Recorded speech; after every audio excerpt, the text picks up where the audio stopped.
en fait nuko bimeze. Yego.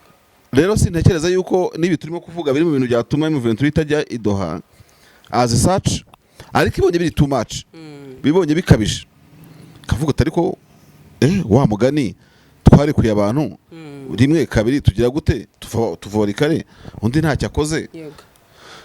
Ishigiye kuri icyo igashingira kuko ibiganiro byacu banabyumva, twebwe dukora muri opinion publique. Yego.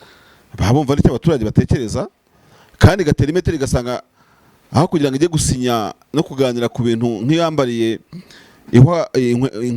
inkweto y'ingozi kwihwa, sibyo kumvikana izo établissement de mesure de confiance de confiance nako usanga ari ikibazo kuri M23 naho. Rero leta nawe yizera neza, urumva, yego, ikizera ariko ku rwego rurenze 200% ko M23 nayo muri politique, urumva, ari potopoto.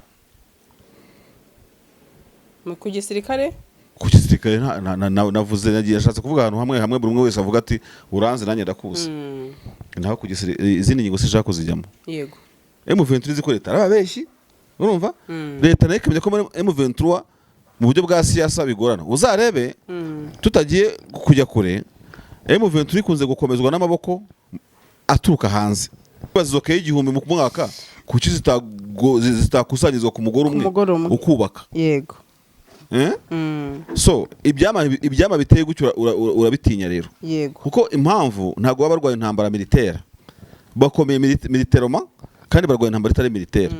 Iyo hakiriho imisukosuko tremblement nk'izo n'iki muri politique, iyirasa ikayizengereza, ariko nayo leta iyikoze mu ntuzi ikarekura umuzinga muri cadre politique, bibazi ko M23 nayo isigara irimo kunyeganyezwa, irimo kudagadwa ukuntu. So ni nacyo kibazo unabona ko icyo nakwita nka mu rwego mpuzamahanga according to the propaganda ya guverinoma, ubona akantu gasa na ownership y'intambara, udashobora no understanding ikintu kibuza leta ya Kinshasa kubahiriza ibintu iba yumvikanye n'abantu, kandi mu by'ukuri si n'ibintu byayo bwite. Kubwira M23 ngo ese reka mubwire Kongo nubwo yatanga citizenship ku bantu bahora babushidikanywaho, igasinya niyo decret, iyo tegeko, umva ibi ko icyo twita Kongo uyu munsi si cyawe deputy, si cyawe perezida wenyine uza ujya kuganira gusa abandi badakora ibyo mukora. Ariko icyo ni kimwe wemera ko Katari ari Amerika imbere ya misile drone zimuhiga ubutasi mu mwoherezaho ngo murimbure. Wibwira yuko wibwira ko ibyo byose ari byo byoroshye rero no kuvuga ngo muhinduriye izina umwisikiriki ukagira gute cyo kintu gikomeye. Oya. Donc first of all abantu bajye bumva inyeshyamba niki, inyeshyamba yarataye byose kwikangisha ngo ndaguhana ndagira gute. Ibyo babikangishije Nelson Mandela afunga imyaka 27 muri Robben Island muri Afrika y'Epfo. Ibyo babikangishije ndetse ba Petero Nkurunziza ntibari bakati ibihano byo gupfa, none se ntago bageze ku butegetsi. Yego. Donc hari udakangisha inyeshyamba kimara guta umugore mu busaswa yaramukoye, forget ibindi bishyire ku ruhande. Izi modoka zuzuye imihanda habamo iyawe, ikibazo niye hize uzayigurira. Barakubesha abakubwira ko gutumiza imodoka bigoye, nta gihe na kimwe gutumiza no kugura imodoka byoroshye nk'ubo. Hamwe na Gugaga Cars, kompanyi yonyine wabaza imodoka y'inzozi zawe na spare parts zazo ku giciro gito. Bagufitiye imodoka nziza za Kia Sportage, Kia Niro, Kia Sorento, Kia K5, Kia K7, Toyota Prius, Toyota Camry, Toyota RAV4, Toyota Corolla Altis, Toyota Vios na Toyota Yaris. Aha ntibigusaba kumena banki, wanabatuma ku ruganda mu minsi mike cyane imodoka y'inzozi zawe ikakugeraho. Bahamagare cyangwa ubandikire kuri 0780 50 79 30 cyangwa 0788 32 66. Uranabandikira kuri mail yabo ni gugagacars@gmail.com. Wanabasanga i Nyarugenge mu nyubako ya GF Plaza floor ya 4 room ya 6. Gugaga Cars, buy and ship your dream cars.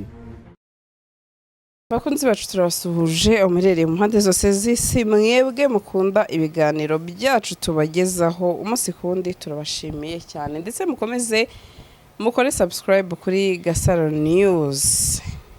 Waramutse neza se ni waramutse we?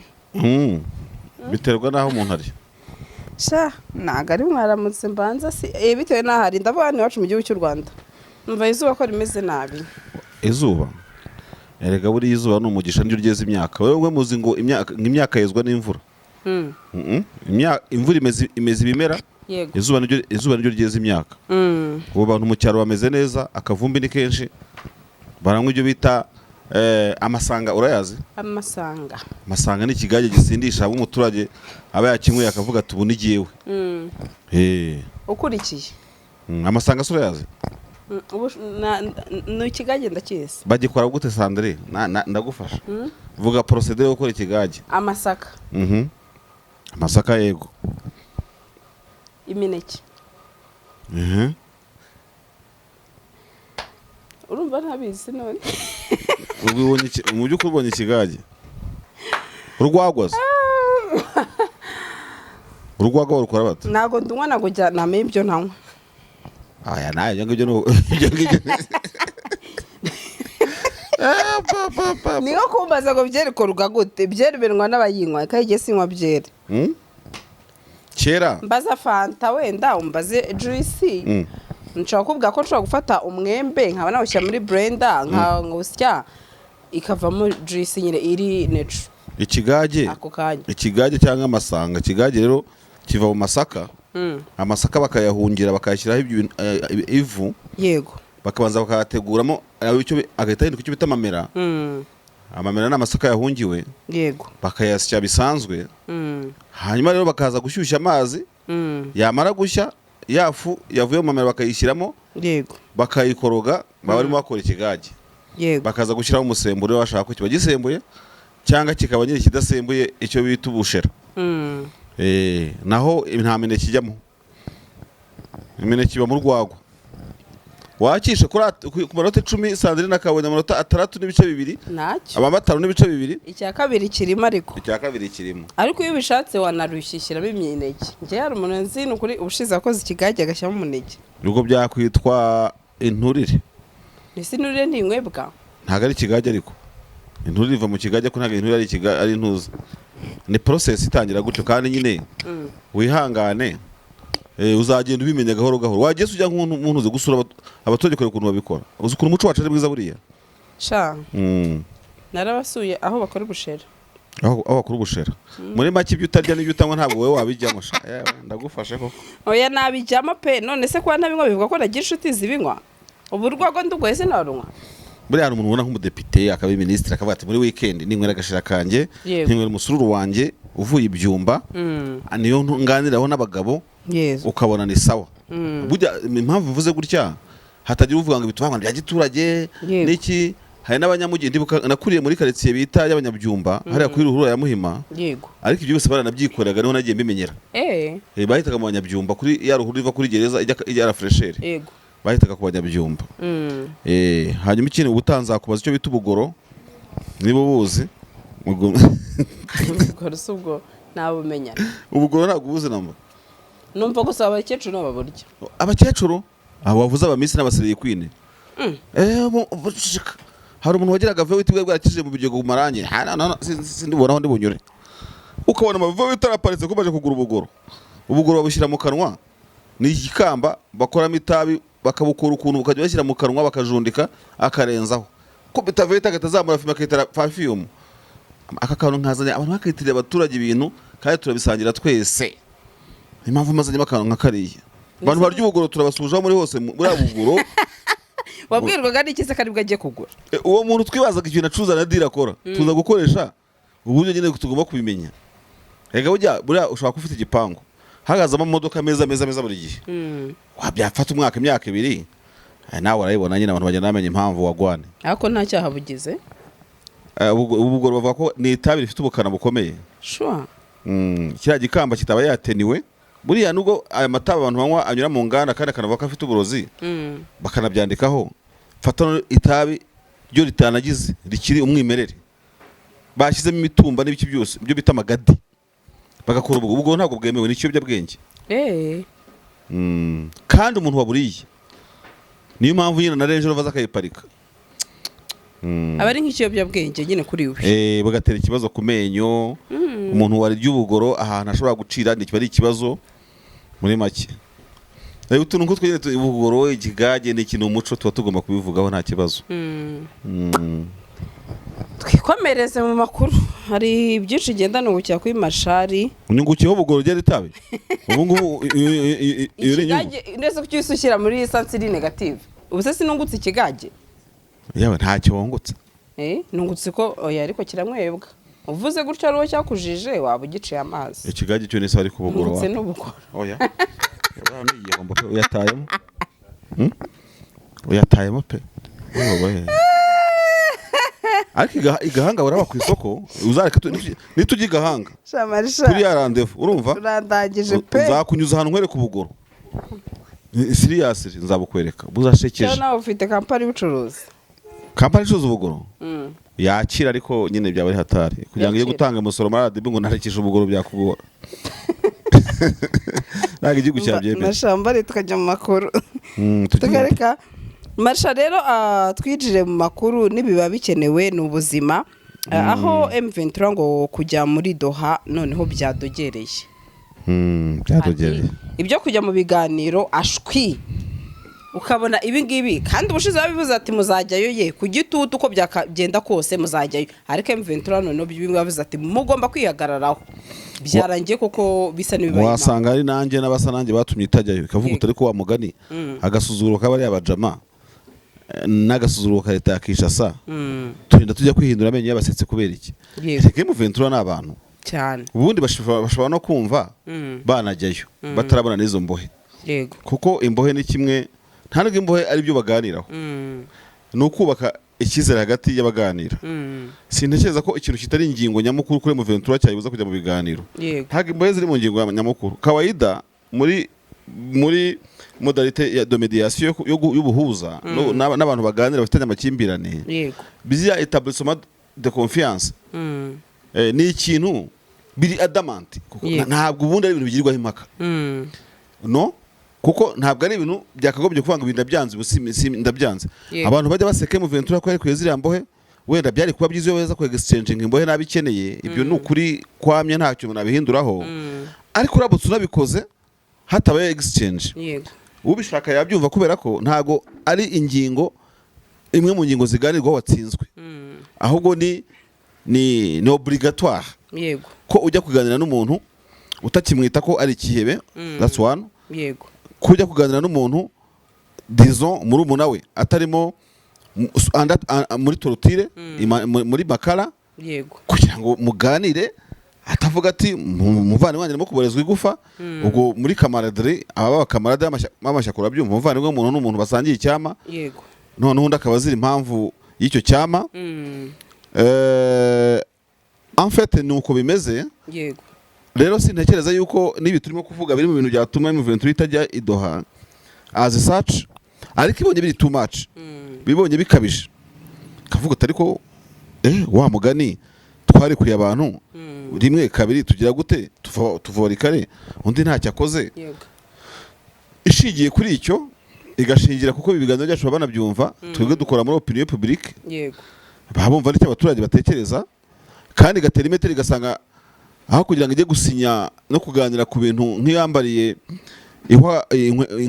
inkweto y'ingozi kwihwa sibyo cyangwa ikambarira ikositime ku ikarisi idafuze ni ukuvuga ngo icyo gihe ushobora kuvuga utereka mbanze mfura umwenda w'imbere mbanze ngire gute niba nzagenda nkeye kuko nzagenda nkeye siko bimeze yego so mu ijambo rimwe rero M23 yabikora nk'itanze ibiganiro kuko byo ntibiratangira ariko yabikora nk'ivuga iti ubundi umuntu utafungura umukada sibyo ko hari byinshi tuzaganiraho biruta ibiri hejuru y'iyo ngingo yego umutima umeze gute na cyane ko izitereze zirwanirwaho muri M23 muri Belgique ya Congo M23 na leta baraziranye yego kubwira ikintu muri wese agiye azihundira gisekeje M23 na leta ya Kinshasa ubwo tuvuge M23 nibo bahanganye M23 izi 150% yego yuko leta ya Kinshasa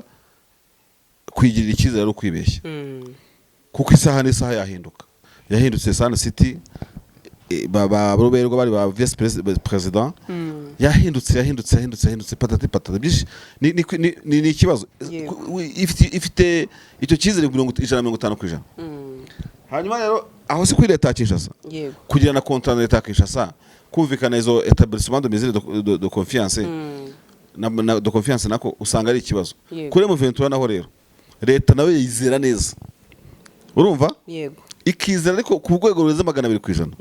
Ko M23 nayo muri politique urumva ari potopoto ku gisirikare ku gisirikare navuze nagiye ashatse kuvuga ahantu hamwe buri umwe wese avuga ati uranze nanjye ndakuzi naho ku gisirikare izindi nyingo sishaka kuzijyamo yego M23 ziko leta arababeshi urumva leta nayo ikamenya ko M23 mu buryo bwa siyasa bigorana uzarebe tutagiye kujya kure M23 ikunze gukomezwa n'amaboko aturuka hanze buriya M23 yatoya koyoko Corneille Nangaa akimara kuva muri Kenya akaza umuntu wajya impaka ko Corneille Nangaa atashepinze diplomasi ya M23 yababeshya uriya mugabo afite igihagararo gikomeye yakoze ibintu bishoboka byose niho batangiye kubaka kadaship baratangiye kera gose nge ntago mbizi ariko niho natangiye kubona abantu bapasinga ubwo ibindi bya mbere simbizi ikindi wanareba n'aba bakabira aba ba Moise Nyaruga barimo kuza nubwo utavuga ngo muri M23 ariko ujya kubona ukabona nibura umuntu atangiye nka leta itangiye gutekereza M23 kabiri urumva twice bitewe n'abayivuyemo bagiye muri M23 sibyo ni nka wa mupapa ntabwo tuba twibasira abantu ariko ushobora kuvuga uti nananiwe gusezerana n'umugore umwe yego ariko nuje iwanjye atahana keya ukibaza izo keya igihumbi mu mwaka kuki zitakusanyizwa ku mugore umwe ukubaka yego so ibyama biteye gutyo urabitinya rero yego kuko impamvu ntabwo baba barwaye intambara militaire bakomeye militairement kandi barwaye intambara itari militaire iyo hakiriho imisukosuko tremblement nk'izo n'iki muri politique ibyo bintu biragorana that is why always abantu bavuga ati M23 buramo General Rankunda wari ushoboye kugira gute kuba yatigisa igisirikare agatigisa ni gisivile na politique na cyane ko ubungubu ho aba commanders barahari General Makenga buriya nka Nkunda hari General Makenga yakomeza indaki undi simbona ko Nkunda yasubira mu ntuze muri commandement militaire yego ntacyo byaba bimaze imyaka ishize ari myinshi ibintu byaramusize kuko General Makenga urwaniza intambara akarwaniza intambara izaba mercenaires iz'abakire ikindi byose buriya niko agenda gwiza experience umuntu baba barasigaye yego urumva rero iyi politique yo kugira nibura gushikama ku muntu umwe ngakomeza abandi ikunze kuba muri systeme y'abarusiya n'abakomuniste cyane aho abantu bashobora gucanga amaso buje bakavuga uretse Putin na Medvedev nibura buri undi wapfa kubona ninde wapfa kuzagahagarara imbere y'isi wabarebukana babura wenda bitavuze ko badahari yego hanyuma mu gihe nko muri Amerika kugira ngo abantu babyumve neza muri Amerika nubwo bavuga ngo Trump arasinzira uyu munsi J.D. Vance yakomeza Bernie Sanders yakomeza Kamala Harris yakomeza Clinton yakomeza madamu ukabona Amerika icyo ntabwo wakibazanaho ngo mufite politiki ishingiye ku muntu umwe babiri cyangwa batatu bakomeye M23 ifite Iraq leta irabizi yuko nubwo M23 iyirasa ikayizengereza ariko nayo leta iyikoze mu ntuzi ikarekura umuzinga muri cadre politique bazi ko M23 nayo isigara irimo kunyeganyezwa irimo kudagadwa ukuntu so ni nacyo kibazo unabona ko icyo nakwita nka mu rwego mpuzamahanga according to the propaganda ya guverinoma ubona akantu gasa na ownership y'intambara amahanga agashidikanyaho bararwana koko ariko se politique nibo bahari cyangwa abandi bashyigikiye mu gihe tuzi neza ko hari intambara udashidikanyaho muri revolution if karaise yo muri Sudani nta muntu ushobora gushidikanya kuri General Hemedti yuko ariwe boss wa RSF yuko ari abanyasudani par exemple simbizi bitewe ko intambara iteye muri n'ahandi hose hagiye haba ntago hashidikanywa kuri izo personalite byateguwe na propaganda z'abo barwana ariko urabona ko mu kubaka revolution hagomba kuza guhamywa ibirindiro by'abanyapolitike n'amazina yabo ibindi bikaza nyuma ariko ahangaha M23 ishobora kubaka imikorere mizima myiza sibyo yego ukabona nk'ufite umuhanda ukabona nkaho kubaka umuhanda ariko utazi engineer wawubatse yego kandi wagombye kumenya na engineer wawubatse. Buriya hari ahantu bita i Butare, ku bantu bazi umujyi wa Butare, iyo uvuye ahantu bita kuri Majerwa mu Rwabuye, ni akararo wambuka winjira mu mujyi wa Butare uva i Kigali, utangiye kuzamuka ahantu hari Mize ngo inzu ndangamurage, bugeze inzu ndangamurage yubatse ku musozi bita Buye. Hariya ni ibuye ubundi bawita kwitaba ariko ni ibuye. Hari akantu ko mu Kinyarwanda uzi bita ngo kana karakora nka bwana akora buye. Uwo mugani urabuzi? Ariko hari abantu barawuzi bazabitubwira. Iyo bashaka kugaragaza umuntu ukorana umwete, yego abanyarwanda akora nka bwana akora buye, abandi babivuga nabi, abandi bakagira gute. Kumbe uwo muzungu witwa Bwana niwe wubakishije umuhanda wasatuye, yubaka uwo muhanda uva i Kigali kuri ya musozi bita Buye. Abaturage kera babonaga ari nk'igitangaza rero gusatura umusozi ukubakaho umuhanda ahantu hatashobokaga. Rero ni ukuvuga ngo igikorwa kirahari, sibyo, ariko uwagikoze ninde? Ko ari umuhanda uwasatuye hano ninde? Ko tubona Norvège bayiciyemo ibipande bibiri, buriya engineer wahashwarije ninde? Uwazanye iyo plan ninde? M23 ushobora kubona imikorere mu gisirikare ukamenya abakomandazi. Ni ukuri uyu munsi tuzi ngo hari komanda ngo Kabundi ngo ni Kiro Papa, ubibaze no kugira ngo menye ntuza ubanze we Kiro Papa simbizi niwe, kugira ngo menye na kurose nakoresha, ukabuzi ngo kanaka gafite iki n'iki, urumva no kumenyekana. Ariko muri politike bizagucanga Sandrine, kandi barwaye intambara yande ya politike. So rero aba babelgera baraziranye, leta izi ko M23 ibya politike isa nitabyitaho kubera gatuze ifite, na M23 izi ko leta ibyo mwaganira byose yose yabijugunya, urumva. Ariko simbagira inama ngo bazakosora ikibagire bate, wasanga imvuga wenda batanabyumva gutyo. Ariko nimbwira nka leta nayibwira nti gutu ubundi muganira muri abantu b'abagabo n'abagore, ubu babananiye kuratify ingabye bavuganye n'u Rwanda. Leta bayihaye imbohe, Red Cross razijyanye z'abasirikare, urumva. Noneho mwebwe munaniye gufungura abasiviliani b'abakada, tukavuze mwebwe musonze muye kawunga ko mwabonye abanyu, noneho banarusha ubwisha aba bandi kubatanga byabagoye. By'ukuri bari mu nganda, muzabara staff iri mu nganda, makara yuzuye abantu bibafasha wiki. Kandi n'abakongomani no kubusanzwe umukongomani n'abaye released agafungwa muri gereza muri Kongo ubona ibintu biri extreme. Uko udashobora ku understandinga iyo weakness muri politike ya M23, niko udashobora ku understandinga ikintu kibuza leta ya Kinshasa kubahiriza ibintu iba yumvikanye n'abantu, kandi mu by'ukuri si n'ibintu byayo bwite. Kubwira M23 ngo ese reka mubwire Kongo nubwo yatanga citizenship ku bantu bahora babushidikanywaho, igasinya niyo decret, iyo tegeko. Umva ibi Kongo icyo twita Kongo uyu munsi si cyawe deputy, si cyawe president wenyine, na wa wundi ukomplaininga citizenship uburenganzira bwo kukubena igihugu, nawe musangiye igihugu, urumva. Kongo yimana ibintu bitimanwa ubundi. Ibiteza intambara muri Kongo ntibyo guteza intambara, sibyo. Amateka murayazi, mwajya impaka buri kimwe cyose. Ariko nyine ntatinze navugaga yuko aba bantu barwana muri Kongo, izi belligérance ziri muri Kongo zose zigira Iraq, indi kagira indi Iraq, urumva. Kandi muri izo vacuum, muri icyo kintu kimeze nk'ikirimo ubusa, ntabwo nzabona ko bazaturuka mu gisubizo. M23 igomba kubaka politiki ijegeza leta, urumva. Na M23 kubaka ijegeza leta, na leta ni kubaka ikintu cy'ikizere ku muntu bagiranye ijambo rikubahirizwa, niyo tubahirizwa bazikorera retouche cyangwa revitalisation, ariko batavuye ku nkingi y'icyo kintu. Bigenze gutyo rero leta yasubira amasezerano ya Sun City ikareba ibizima birimo, ikajya igoma muri M23 ku itariki 23 z'ukwa gatatu 2009 ikavuga atari ko kamemo kuko wamugana ibintu bavugaga si ukuri. None se ko n'abanyamicombero yanditse ngo Président Ressources confirme que la délégation de l'Hébert d'M23 a quitté Goma ce mercredi 6 août pour Doha ku itariki 6 z'uku kwezi. Uyu munsi ni zingahe? Ku itariki 8. None se iduha hajya rene abandi ko mbisi iduha hakajya na Chisora ngiranga bamo uriya wifasha ka video yereka abantu, sibyo. Iyi delegation igidoha nta yagiyeyo, bari Bukavu uyu munsi tuvugana, bagiye gusobanura iby'amasezerano bafitanye na leta n'uko bitameze neza n'ibirimo gupfa. Urabona conference bose gukoresha igoma bagiye gukora ni Bukavu kuko nabo barayibagomba. Bifoto rero bari mu bwato baravuga ati bihuha biveho, nitwe tujya Doha, ntaho twagiye.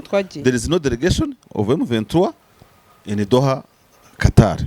Ibivuzwe na M23 nta kindi wakongeraho. ntaho bagiye kandi bicombera kuvuga ko ngo amakuru source nyinshi zemeza ko bari Doha bagiye Doha ubwo twemera ukuri kwa banyiri ubwite wa twakwemera ukuri kwa banyiri ubwite kandi Minisiteri y'Abanyamahanga ya Qatar nahoze ndeba ku rukuta rwayo ntacyo bivugaho ariko amakuru ahari agenda ahwihwiswa nuko Qatar irimo kumvisha leta ya Kinshasa ibabazana impamvu kimutarekura abantu 700 kaba abantu bari insenda bisize insenda n'abantu ko batazaza mutabafunguye which is comprehensive. Ntabwo ari ikintu wavuga ngo uza ujya kuganira gusa abandi badakora ibyo mukora ariko icyo ni kimwe nawe wemera ko Qatar ari Amerika. Oya Qatar ni Qatar na Amerika ikaba bavuga ko ngo Qatar ibiri muri umbrella ya US niko byubatse ariko nubundi initiative niba ngo bababwiye gutyo akaba ari nka Amerika ya ishobora kuba yabisaba Tshisekedi ariko bigaca muri Qatar. Ubitekereza gutyo sinamuveba ariko sinavuga ko Qatar itigenga kidafite uburenganzira bwo gutekereza ibyayo. Yego. Nanone ntago genya nsuzugura muri urwo rwego. Naba naje muri diplomasi ngabane gutyo. Yego. Qatar ifite ibyitekereza yagisha inama Amerika nkuko igisha inama Tshisekedi cyangwa M23.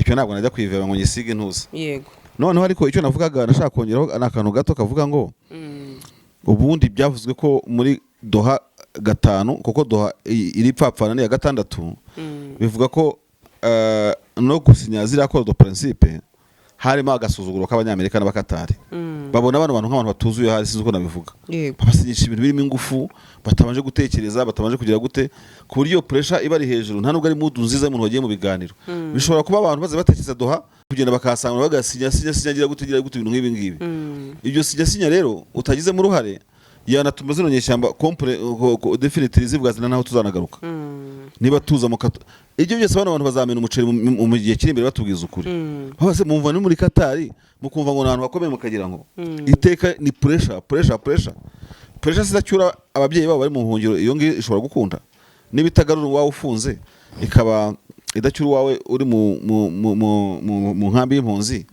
iyo pressure se ni iki bashobora no kwibonamo yuko Amerika ishaka kubashyiraho igitutu cyinshi kugira ngo ibone ko yigerera ku masezerano yayo imwamwanyije na cyane ko nabonye Tanzania d'Amerique itangiye kunuganurwa gushyiraho mu nteko yabo ikintu cyo gushaka kuveba M23 kuko yaba ngo yica abaturage benshi ngari umutwe w'ibyihebe ibyo ukayibonera ku nyandiko Reuters imaze iminsi yandika zisa ngizo gutyoze M23 nko kugira ngo bahe ireme shingiro abadepite ba Amerika bata twabonye inyandiko twabonye raporo za UN mwisha abantu 119 ahandi bakavuga 150 ibyo byose no gutegurira akarambara M23 nka ya pressure nakubwiraga musinye cyane mu mudasinya turabita ibyihebe musinye niba mudasinya turabita kugira ngo Amerika yigerere kuri amabuye y'agaciro nicyo kintu ngiye kugarukaho nabonye bashinjwa abantu 319 raporo ya UN sibyo none nkibaza ibi ngibi ntibishobora kuba byabera navuga M23 imbogamizi cyangwa se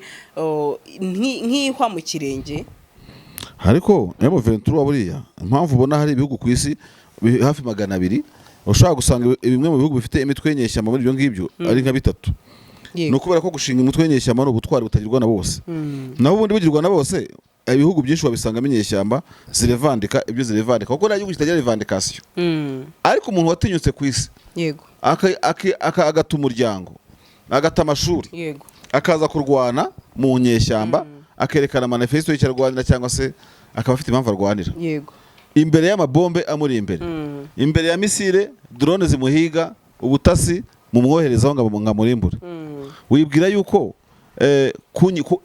wibwira ko ibyo byose ari byo byoroshye rero no kuvuga ngo muhindura izina umwisi kiriki ukagira gute cyo kintu gikomeye oya donc first of all abantu bajye mu inyeshyamba niki inyeshyamba yarataye byose kwikangisha ngo ndaguhana ndagira gute ibyo babikangishije Nelson Mandela afunga imyaka 27 muri Robben Island muri Afrika y'Epfo ibyo babikangishije ndese ba Petero Nkurunziza niho bakati ibihano byo gupfa none se nago bageze ku butegetsi yego donc hari mudakangisha inyeshyamba kimara guta umugore mu busaswa yaramukoye forget ibindi bishyire ku ruhande izi modoka zuzuye imihanda habamo iyawe ikibazo niye hize uzayigurira barakubesha abakubwira ko gutumiza imodoka bigoye nta gihe na kimwe gutumiza no kugura imodoka byoroshye nk'ubu hamwe na Gugaga Cars kompanyi yonyine wabaza imodoka y'inzozi zawe na spare parts zazo ku giciro gito bagufitiye imodoka nziza za Kia Sportage, Kia Niro, Kia Sorento, Kia K5, Kia K7,